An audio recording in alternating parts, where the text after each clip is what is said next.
London থেকে এক প্রবাসী এসেছে। সামনে কথা বল। বাংলাদেশের মাটিতে বসে বাংলাদেশের জনগণের গণরায়ের সাথে পাইতারা করার পরিকল্পনা করছে। এই বেটা, তোর কোন বাপ আছে যে নির্বাচনে জিতার আগে বাপ নির্মাণ করে দেবে? তারা ভেবেছে গণভোটের গণরায়কে গলা টিপে হত্যা করে এই জাতিকে তারা দাসের মতো ব্যবহার করবে। মারিয়া জুলাইয়ের তীর দেশ করিব ভেঙ্গে চৌচির, কেমনে আমরা ষড়যন্ত্র করিলাম গো।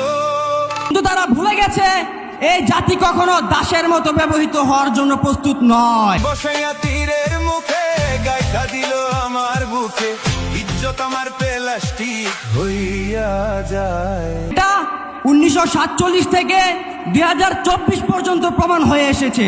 আইনের ধারা মারিল মুখে, আইনের ধারা মারিল মুখে, মরি হায় হায়।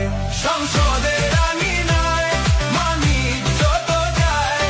তারা যদি মনে করে এই জাতিকে দাসের মতো ব্যবহার করে তারা সামনের দিকে এগিয়ে যেতে চাইবে, তাহলে তারা বুকার স্বর্গে বাস করছে। আলাউদ্দিন কি দশা করিল সবার। এই জাতি কখনো দাস হিসাবে ব্যবহৃত হবে না। প্রয়োজনে এই জাতি আবারও রাজপথে নেমে রক্ত দিবে।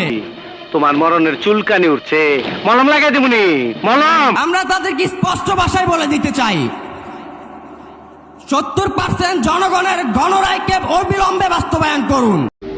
ইস, আবার ইংরেজি মারা। আমরা সকলেই জানি কারচুপির মাধ্যমে 49% ভোট পেয়ে আপনারা সরকার গঠন করেছেন। শালার বাচ্চারে পাইছি ভাইরা, এই হলো সেই শালার বাচ্চা।